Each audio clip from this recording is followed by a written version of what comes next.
Icon दबाना ना भूलें। मधुपुर के छोटे से गांव में रोहन नाम का लड़का रहा करता था, जो कि अपनी पढ़ाई पूरी करने के लिए शहर चला जाता है और गांव में उसकी मां कमला अकेली रह जाती है। रोहन के पिता नहीं थे, इसलिए कमला ने रोहन की अकेली परवरिश की थी। शहर से पढ़ाई पूरी करने के 4 साल बाद आज रोहन अपने घर अपनी मां कमला के पास आ रहा था, जिसकी तैयारियों में कमला लगी हुई थी। काम करते हुए कमला थक कर एक तरफ बैठ जाती है और खुद से बात करती हुई कहती है, हाय, आज मेरा लाल शहर से वापस आ रहा है कितने सालों बाद। मेरी आंखें तरस रही है उसे देखने के लिए। पता नहीं कैसा दिखता होगा अब मेरा बेटा रोहन। तभी दरवाजे पर दस्तक होती है और कमला दौड़ी दौड़ी जाती है दरवाजा खोलने के लिए। और जैसे ही दरवाजा खोलती है तो देखती है कि रोहन के साथ एक लड़की थी, जिससे रोहन ने शहर में ही माँ को बिना बताए शादी कर ली थी और उसका नाम था सोनल। सोनल ने छोटी सी ड्रेस पहनी थी, जिस वजह से गांव की सभी औरतें और मर्द उसे ही देख रहे थे। ये देख कमला रोहन से कहती है, हे राम, ये आधे कपड़ों की दुकान कौन है रोहन? और तू इसे अपने साथ क्यों लाया है यहाँ? देख तो कैसे कपड़े पहनी है ये, पूरा गांव इसे देख रहा है। अरे माँ, शहर में ऐसे कपड़े पहनते हैं, आजकल फैशन है।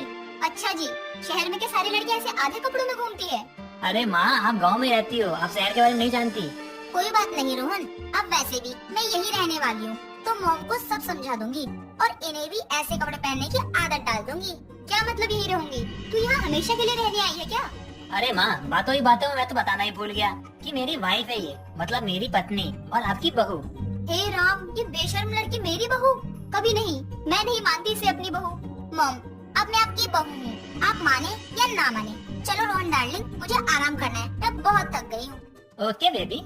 इतना कहकर रोहन और सोनल अपने कमरे में चले जाते हैं और कमला बाहर खड़ी उन दोनों का मुंह देखती रह जाती है।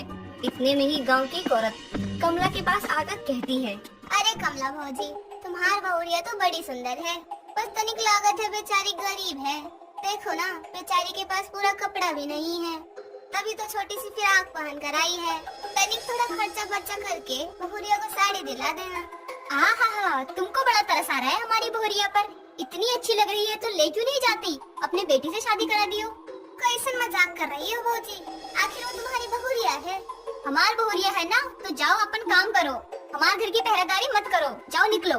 हाँ हाँ, जाते हैं जाते हैं।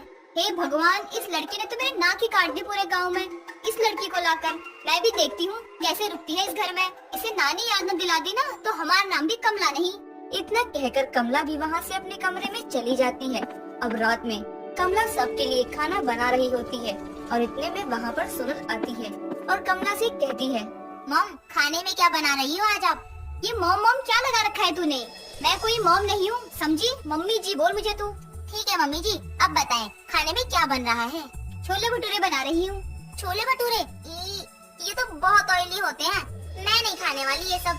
वैसे भी मैं डाइटिंग पर हूँ आजकल, तो मेरे लिए green vegetable and veg soup and salad बना दो। क्या क्या बना दूँ? ग्रीन वेजिटेबल्स, वेज सूप और सैलेड। ओ महारानी, खाना है तो यही खा जो मैंने बनाया है। ये तेरा शहर नहीं है कि तुझे मैं अंग्रेजी खाना बना कर दूं। ये गांव है, जो मैं बनाऊंगी तुझे वही खाना होगा, वरना खुद बना ले, समझी?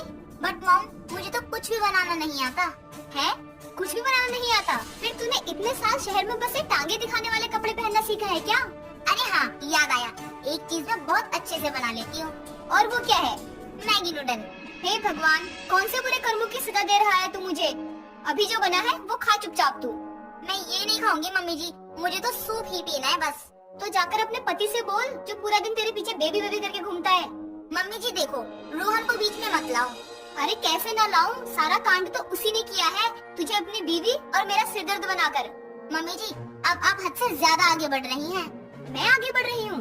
अरे कलमुही, तुझे आए हुए एक दिन भी नहीं हुआ है कि तू मुझसे जुबान लड़ा रही है। रुक, तुझे तो मैं अभी ठीक करती हूँ। क्या कर लेंगे आप मेरा? हाथ तो लगा कर दिखाओ। हाथ ना तोड़ दिया ना तो मैं भी नहीं। अच्छा, तू मुझ पर हाथ उठाएगी? रुक, अभी तेरी सारी अकड़ निकालती हूँ। इतना कहकर कमला चिमटा लेकर सोनल के पीछे भागती है उसे मारने के लिए। और फिर सोनल आगे आगे, कमला पीछे पीछे।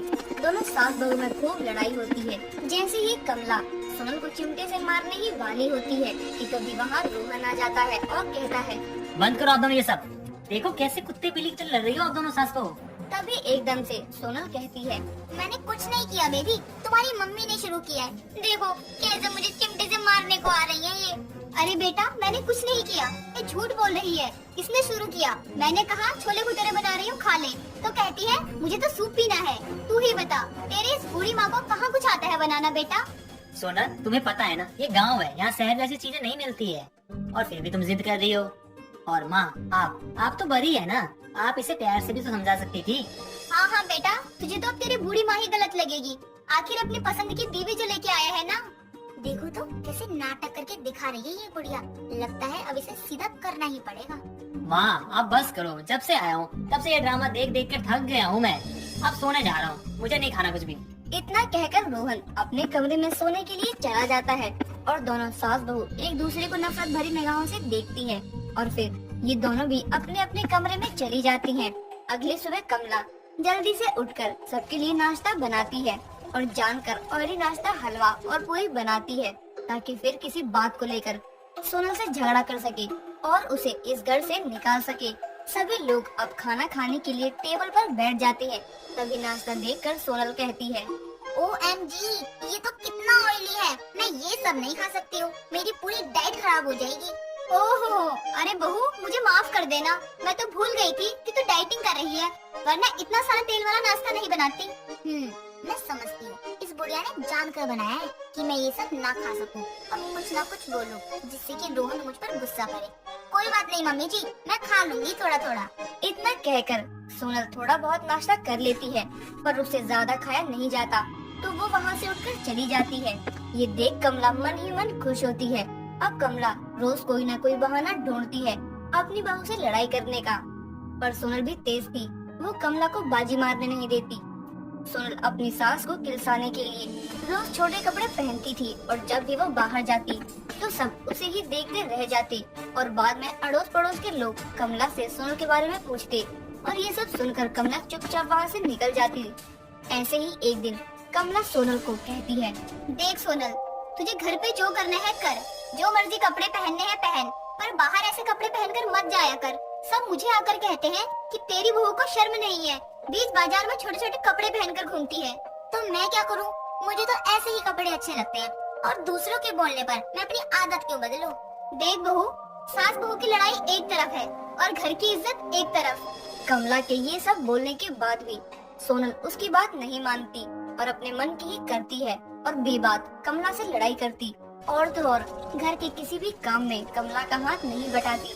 पूरा दिन खाना पीना और सो जाना, अब सोनल को यही काम रह गया था, जिससे कि उसकी तबीयत अब खराब हो जाती है।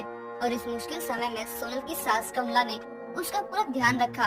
ये देख सोनल को बहुत पछतावा होता है कि उसे अपनी सास से नहीं लड़ना चाहिए था और वो कमला से कहती है, मम्मी जी मुझे माफ कर दो, मैं बेबात की ही आपसे लड़ाई करती रही, उसके बाद भी आपने मेरा कितना ख्याल रखा, मुझे माफ कर दो मम्मी जी।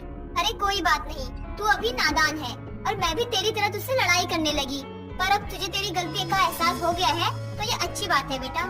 इतना कहकर दोनों ही एक दूसरे के गले लग जाती हैं और उस दिन के बाद से दोनों सास बहू में कभी लड़ाई नहीं हुई। और इसके साथ ही सोनल ने भी छोटे कपड़े पहनना बंद कर दिए और अपनी सास के साथ साथ घर के काम में हाथ बटाने लगी।